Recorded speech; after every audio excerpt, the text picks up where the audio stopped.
Ketemu lagi dengan saya Siska Oktaviani dalam program Passion Channel Rumah Sakit Tanpa Boromius. Pada episode lalu kita telah membahas pentingnya menjaga kesehatan gigi, gusi, dan mulut. Episode kali ini kita akan mengenal lebih jauh tentang penyebab dan penyakit apa saja yang berkaitan dengan gangguan gigi, gusi, dan mulut.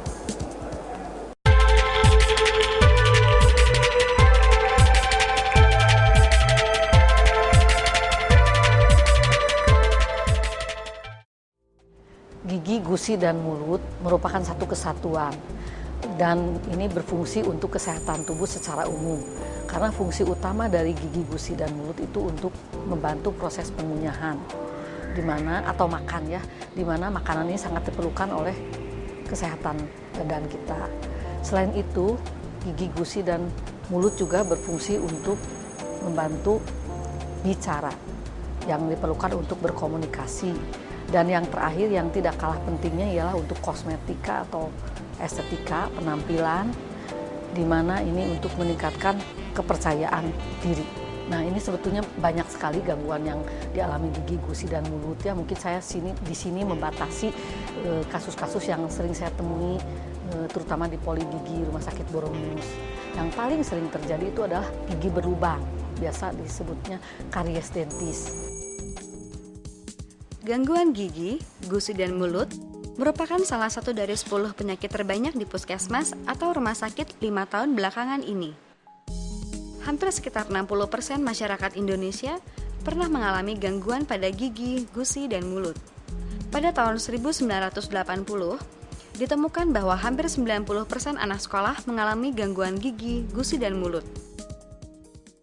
Penyebabnya itu tergantung penyakit yang timbul ya, tapi umumnya secara garis besar disebabkan karena kebersihan mulut. Jadi kalau kita tidak bisa menjaga kebersihan mulut dengan baik ya terjadilah penyakit gigi dan mulut.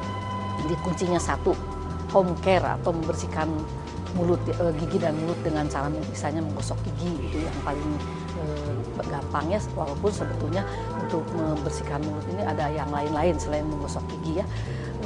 Kotoran pada gigi yang biasanya kita sebut plak itu penyebab utamanya. Misalnya untuk karies dentis itu disebabkan karena plak yang di dalamnya mengandung karbohidrat itu akan dirubah oleh kuman yang ada di dalam mulut menjadi asam.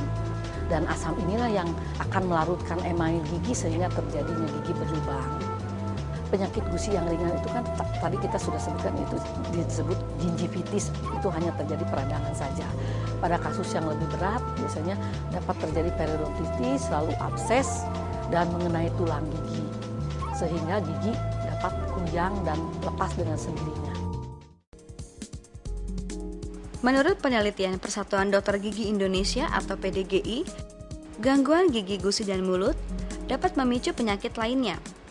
Misalnya, meningkatkan resiko stroke sebesar 50% pada usia 25-54 tahun.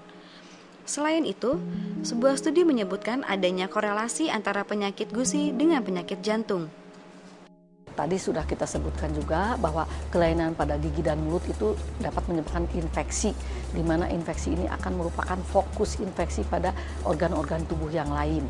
Misalnya yang paling dekat saja, infeksi gigi itu dapat menyebar ke sinus, sehingga terjadilah sinusitis.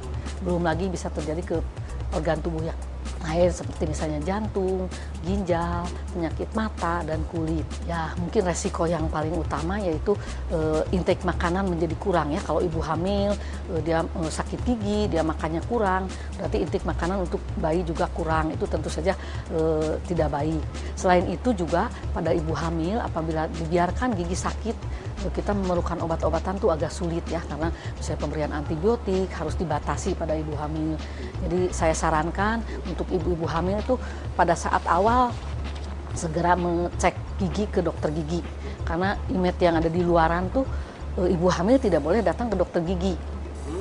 Ya, biasanya jadi mereka takut datang ke dokter gigi ibu hamil, padahal justru yang saya tahu harus datang ke dokter gigi untuk ngecek giginya, kita perbaiki sebaik mungkin supaya pada saat hamil tidak sakit gigi, diberikan perawatan semaksimal mungkin dengan keterbatasan tentunya ya. Misalnya mau melakukan foto gigi tidak bisa, memberikan antibiotik mungkin ada batasan-batasannya. Jadi ya paling kita instruksi oral hygiene yang baik, meningkatkan kebersihan mulut yang baik saja. Mungkin vitamin-vitamin itu kan, misalnya vitamin C aja itu membantu penyembuhan. Terus menggunakan kadang-kadang obat kumur, yang walaupun obat kumur itu tidak bisa digunakan setiap hari ya. Ya, karena kalau setiap hari digunakan menyebabkan kuman yang baik di dalam mulut itu juga mati sehingga bisa tumbuh jamur. Sebetulnya mungkin pada ibu hamil ini ada kelainan hormon ya dibandingin dengan tidak hamil. Jadi gaya menggosok giginya caranya sih sama aja, mungkin tergantung kalau misalnya dia gusinya sering bengkak, berdarah. Biasanya ibu hamil walaupun sudah bersih juga kadang-kadang gusi bengkak, berdarah, itu karena hormon kan. Nah kita gunakan sikat gigi dengan bulu sikat yang lembut supaya tidak membuat gusi lebih parah. Pemirsa, dengan tayangan tadi Anda kini mengetahui apa saja penyebab dan penyakit yang berkaitan dengan gangguan gigi, gusi, dan mulut. Tentu Anda ingin mencegahnya dengan mengetahui bagaimana cara hidup sehat. Jangan lewatkan episode berikutnya. Saya Siska Oktaviani, sampai jumpa.